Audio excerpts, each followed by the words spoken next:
Welcome to my channel. तो आज हम लाए हैं Jhelum biography full documentary part 2। तो अभी तक अगर आपने पार्ट 1 नहीं देखा तो पहले जाके पार्ट 1 देखें, फिर पार्ट 2 देखें ताकि आपको ज़्यादा इन्फॉर्मेशन मिल सके। वीडियो शुरू करने से पहले अगर आप मेरे चैनल पर नए हैं तो चैनल को सब्सक्राइब कर लें और साथ लगे घंटी के बटन को प्रेस कर लें ताकि आपको मेरी हर वीडियो का नोटिफिकेशन टाइम पर मिल सके। तो स्टार्ट करते हैं अपनी वीडियो।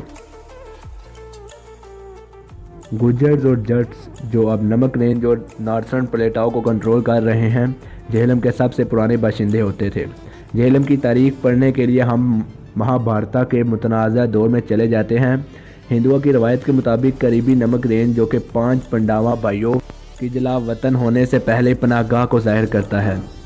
अगला अहम पॉइंट झेलम की तारीख का अलेक्जेंडर और मुकामी हुक्मरान पोरस के दरमियान हाइडेस्पस की जंग थी। अबिसेर्स इंडियन आदमी था जो कि अबहेरा का किंग था और ये कौम दरिया के पीछे पहाड़ों में रहती थी। उसने एक सफारतकार को अलेक्जेंडर के पास भेजा पोरस से फतह हासिल करने से पहले और बाद में, जिसके बाद अलेक्जेंडर ने न सिर्फ उसे अपनी सल्तनत को बरकरार रखने बल्कि इसको बढ़ाने का हुक्म दिया और इसकी मौत के बाद अपने बेटे को इसका जानशीन मुकर्रर किया। फिर उसके बाद झेलम की तारीख में गख्खर आए जो मगरिब से इब्तदाई फतूहात की नुमाइंदगी करते हैं और शिमाली पहाड़ों से टेला रेंज तक एक बड़े रास्ते में रहते थे। मुसलमानों के इब्तदाई दौर में गख्खर लोगों ने ही फतूहात हासिल की और वो लंबे अरसे से अपनी आज़ादी को बरकरार रखे हुए हैं।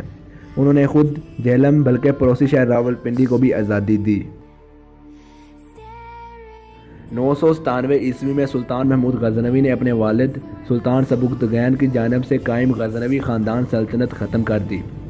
1005 में उन्होंने काबिल में शाहीज़ को फतह किया और फिर झेलम समेत पंजाब के मुख्तलिफ इलाकों को फतह करने के लिए निकल पड़े। इसी शहर पर दिल्ली सल्तनत और बाद में मुग़ल सल्तनत ने हुकूमत की। पंजाब का इलाका बुनियादी तौर पर मुसलमान था क्योंकि यहाँ पर सूफ़ी लोगों की दरगाहें बहुत ज़्यादा थी। औरंगज़ेब की मौत के बाद मुग़ल सल्तनत का ख़ात्मा हुआ तो दुरानी सल्तनत ने इस मैदानों पर कब्ज़ा कर लिया, लेकिन जल्द ही सिखों ने इसको हासिल कर लिया वापस। मुग़ल सल्तनत के ख़ात्मे के बाद सिखों ने झेलम डिस्ट्रिक्ट पर हमला किया और कब्ज़ा कर लिया। 1849 में झेलम समेत बाकी सिखों के इलाके को बरतानिया को दे दिए गए। 1857 में झेलम शहर में कायम 14 इन्फेंट्री नेटिव स्टेशन ने रावलपिंडी से एक कुव्वत तैयार की और झेलम के दिफा के लिए भेज दिया। हिकमत अमली के तहत रात के ऑपरेशन का फ़ैसला किया गया, जिसके नतीजे में कश्मीर के हुकाम ने उनके मेन लीडर को गिरफ्तार किया और उनके बाकी साथी इलाके से फ़रार हो गए थे। बरतानवी हुकूमत के दौरान झेलम शमाल मगरबी रेलवे से हिंदुस्तान के दीगर शहरों कोलकाता 1367 मील, मुंबई 1413 मील और कराची 849 मील तक जुड़ा हुआ था। 1901 की मरदमशुमारी के मुताबिक हिंदुस्तान की आबादी 23 करोड़ थी। हिंदुस्तान के शाही गज़ेटियर के मुताबिक मौजूदा शहर यानी कि झेलम जदीद दौर का है, जबकि पुराना शहर जो कि अलेक्जेंडर का ब्यूसिफाला शहर था दरिया के दाएं तरफ था, जो कि सिखों के कब्ज़े में रहा, बिल्कुल भी अहम शहर नहीं था, जो सिर्फ 500 घरों पर मुश्तमिल था। इसके अलावा शहर में कैंट एरिया और सिविल एडमिनिस्ट्रेशन के हेडक्वार्टर थे।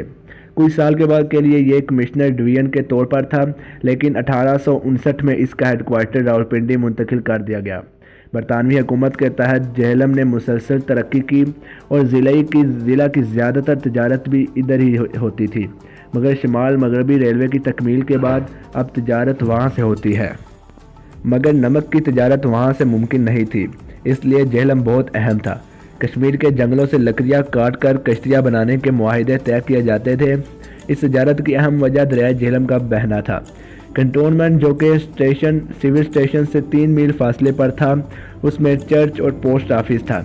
झेलम में म्यूनसिपैलिटी का निज़ाम 1867 में कायम हुआ। इस वक्त झेलम में 2 मुकामी ज़ुबान के स्कूल और एक म्यूनसिपल हाई स्कूल और एक मिडल स्कूल था, जो कि अमेरिकन प्रेस्बिटेरियन मिशन के ज़ेर इंतज़ाम था। झेलम में एक सिविल हॉस्पिटल था जिसको भी अमेरिकन प्रेस्बिटेरियन मिशन ही कंट्रोल करता था। 1857 की इंडियन बगावत के दौरान 35 ब्रिटिश सोल्जर्स और 24 लोग बैटल ऑफ झेलम में मारे गए।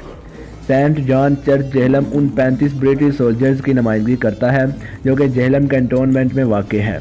ये चर्च 1860 में तमीर किया गया था और ये शहर की तारीखी जगह है। ये एक प्रोटेस्टेंट चर्च की तरह बनाया गया था اور برطانوی دور میں بھرپور استعمال میں تھا۔ پچھلے 40 سالوں کے دوران اسے بند کر دیا گیا تھا عام عوام کے لیے کیونکہ اس کی حالت بہت خراب تھی، لیکن اب اسے پھر کھول دیا گیا ہے اور اسے اب برقرار رکھا جائے گا۔ دریائے جہلم پر ریلوے کا پل 1873 میں تعمیر کیا گیا۔ اس پل کو برطانوی انجینئر سینٹ جان گیلوی ولیم نے تعمیر کیا۔ اس نے عظیم ایمپریس پل دریائے ستلج کے اوپر بھی تعمیر کیا تھا۔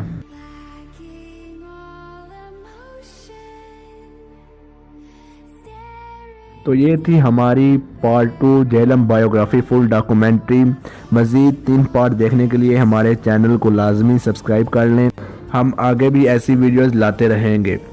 امید کرتا ہوں آپ کو یہ ویڈیو اچھی لگی۔ اگر لگی تو ویڈیو کو لائک، شیئر، کمنٹ کرنا نہ بھولیے گا۔ مجھے انسٹاگرام پر بھی فالو کر لیں۔ Thanks for watching.